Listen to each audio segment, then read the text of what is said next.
This is a relatively unique camera rig. You may have not seen anything quite like this, so I want to go over how it's put together, why I built it, and why you might want to consider adding something like this to your kit. My goal with this rig was to film 2 angles simultaneously all by myself. So you can see the entire thing easily fits in one hand. I can easily hold it. It's lightweight, it's compact, but it has some cool tricks up its sleeve. The number one being this top DJI Osmo 3. This lightweight gimbal will actually track an autofocus on your subject. And what's great about this lens is that it's as wide as you would probably want. It's a 20mm full frame equivalent, and down low I have the GH6 with a 42.5mm lens, an 85mm full frame equivalent. What's cool about this is that you get 2 completely different perspectives, different focal lengths, all in one rig. So you avoid the problem of filming and punching in and getting that punched in, scaled up look. And because the gimbal is completely automated, it does all the work for you. You can focus down here, filming with the main camera body, and all the while you have a wide angle up top filming the full scene for you. To get this rigged up took a little bit of complex wiring, so I want to show you what I did and why. On the bottom, I have this Anton Bauer Titan base. I really like these to supply power for everything, including the monitor, the camera body, and the gimbal. To do that, it's a USB out that I've split. One split is running to the GH6 in the USB-C input. You can actually see that that's charging the battery in the camera right now. That's what that red light means. The other split is running into the back of the gimbal base, and that's supplying power to the Osmo 3, keeping it charged all day long.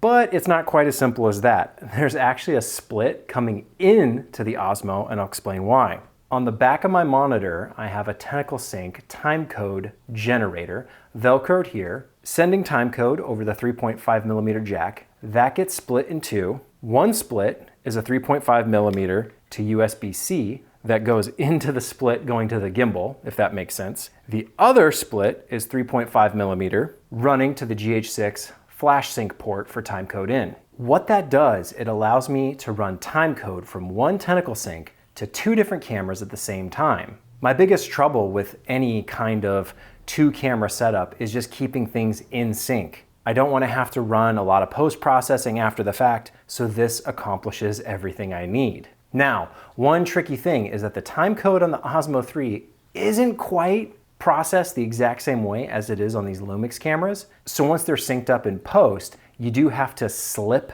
the gimbal timecode. But the nice thing is that it's a consistent slip, so basically all of it is adjusted by the same amount, and once you figure that out, it's really easy to fix. But that allows me to record 2 completely separate cameras at the same time, all by myself. And because the gimbal has the tracking features built right in, I don't even have to worry about it or think about it all that much. I can focus on the close-up detail shots, maybe the action, maybe the hands are doing something, and I can follow focus there while still using subject tracking with the gimbal. Of course, the Shinobi monitor here is used for the GH6, and right above it, I can still see the screen for the gimbal. So while I'm filming, I have both shots right in my field of view. There is some color grading you need to do in post-production to get these 2 cameras to match. I'm not going to say that V-Log on the Lumix camera is the same as the DJI, but thankfully, DJI lets you film in D-Log 10-bit as well. So color grading them to match is not as hard as you might think, or at least first suspect. What I've done is that I have a D-Log to V-Log LUT that I apply to the Osmo footage,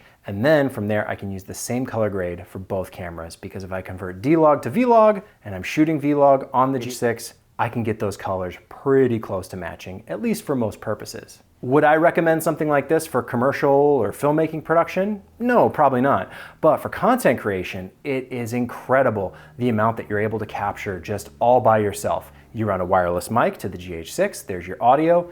Now you have 2 completely different camera angles, making editing so much easier, and you can do it all in something as lightweight as a handheld camera. Another nice advantage of the DJI Osmo 3 is that it comes with ND filters as well. So you have all the same camera controls, the manual exposure controls you would want, plus extra filtration on a gimbal, in addition to all the normal cinema features you'd expect from a Lumix system. The only tricky part is getting this cabling right. You don't have to take it to that level if you don't care about timecode and consistent power, but I thought it was well worth it just so I don't have to worry about charging or switching batteries throughout the day. Everything can stay charged, everything can stay in sync, and I just had to experiment with a few different cables that I found on Amazon. Some of the first ones didn't quite work. I had a USB-C cable that got too hot when I would run it. So it took some experimentation, but thankfully cables are relatively cheap, and it just really reminded me of the good old days going to Radio Shack, buying different odds and ends and connectors and piecing it all together. You can see the monitor here is just attached to the camera hot shoe, while the gimbal